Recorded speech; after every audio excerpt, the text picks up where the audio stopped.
салом ба бинандагони наворҳои мо дар сомонаҳои иҷтимоӣ. Ҳамон гуное ки медонем, чанд рӯзи ахир дар фейсбуки тоҷикӣ баҳси ошкор шудани 9 миллион доллари собиқ раиси вилояти суғд ки замони вазири кишоварзии кишвар буданд ва айни ҳол раиси шаҳри ҳисор ҳастанд идома дорад. Ва дар ин баҳс мутаассифона пайдо мешаванд нафароне ки аз маблағ ҷамъ кардан ё ки аз маблағ доштани ин вазир дифоъ мекунанд ва онҳоеро ки дар ин бора нигаронӣ доранд ба он муттаҳам мекунанд ки бахил ҳастанд, яъне намехоҳанд ки як тоҷикро бой бубинанд. ине ки мардум як қисмаш аз чунин раисон дифоъ мекунанд, барои ман нофаҳмост ва 9 миллион доллар ин хеле маблағи зиёд аст ва айнан дар ҳамин шабу рӯз сомонаи фараж як навор монд ва ман силкаи он наворро ҳатман дар зери ин навор мегузорам. як хонавода дар ноҳияи рӯдакӣ, як зан ки шавҳар надорад, шавҳараш ба гуфти худаш вафот кардагиаст ва 5 фарзанд дорад, имрӯз дар як хонаи вайронае ки дар як хонаи вайронаи садамавӣ зиндагӣ дорад. Як нафар имрӯз маблағи 200 доллар дод то ман ба ин зан расонам ва он маблаға мо расондем ки наворшо ман мегузорам. 1 2 3 4 5 6 7 8 9 10 2250 ози. خب 2256 سومونی میشه 100 دلار. اینا 2256 سومونی اپارا میتیم. اینا اپاجان. خب کسی همین اپارا یاردم کردن ای حوزی با سیلکای همین نوار فرج در پایین میمونم. یک بار از اونایی که کمک کردن خواهش میکنم که خوب اهمیت دادن. اما پایین نوار در کارت همین اپاست. حوزی بور یا ما خیلی اپارا پلیسیم. کارت خیلی چه؟ کارت خیلی تلفن خیلی چه مو میونه راو نیستیم. خودی اپادا مراجعت میکنه فقط به خاطری که خانه شب خوابی ببینی همجا ناور را ببینید. دو ناورای یا تا ناوری که یک سال پیش با یک ناوری یک چند روز پیشتر ما کردگیم.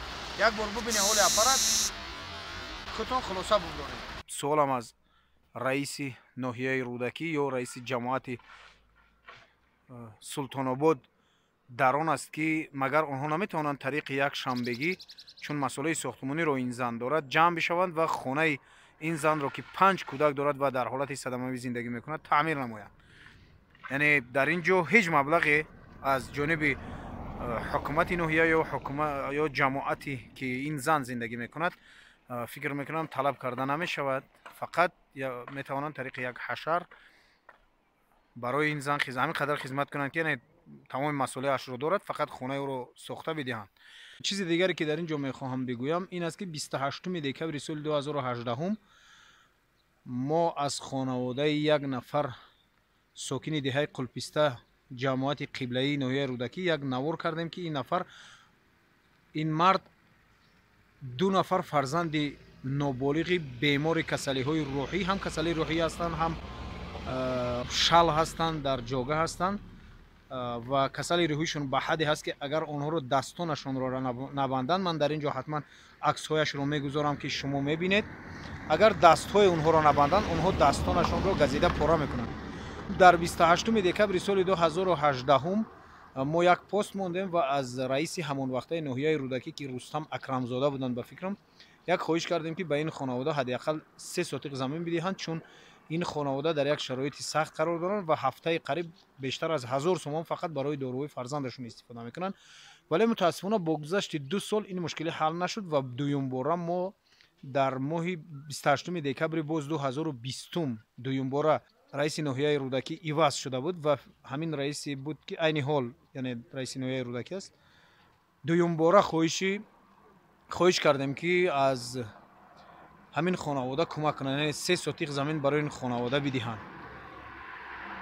ولی متاسفانه چند ساعت پیش وقتی که من به این خانواده دویم بار زنگ زدم، خانواده شریف عبدالله از دهه قلپسته جماعت دهات قبله‌ای در ناحیه رودکی گفتند تا حال این مشکلی حل نشده است و اونها یعنی با آنها تا حال زمین ندادند. یعنی هرچند که اونها میگفتند چند سال باز در روی خط اونها هستند که باید زمین بگیرند.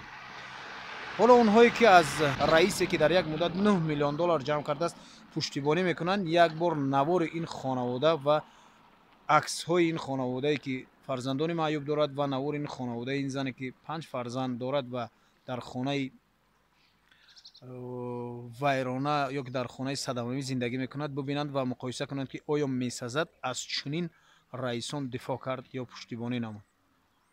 бо вақте ки метавонанд бо 1% не бо намедонам 0.5% он ҳама маблағҳошон мушкилиҳои чанд нафар аз инҳоро ҳал кунад. ва чизи дигаре ки дар инҷо бояд бигӯям, бовар кунед хаста шудем. ман чанд соли ахир ки ба ҳамин корро банд ҳастем, яъне то ҷое бо дастгирии бародарон ба хонаводаҳои муҳтоҷу бемор кӯмак мекунем. хаста шудем аз талбидан, яъне аз талбидани муҳоҷирон.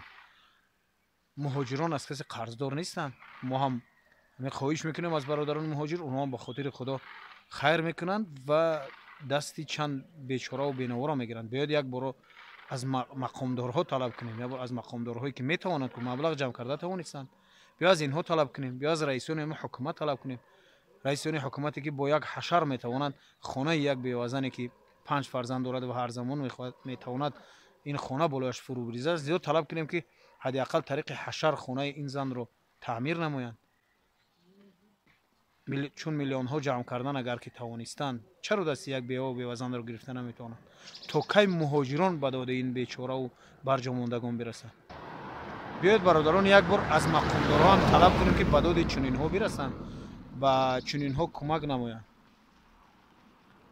боқӣ худованд нигаҳбони якоякатон бошад. наворҳои моро пайгирӣ кунед ва фикратонро ҳатман зери ин навор бинависед ва ҳатман наворе ки ман силкаашро дар зери ин навор мегузорам тамошо кунед. хуб, дар паноҳи худо бошед. худо ёратон.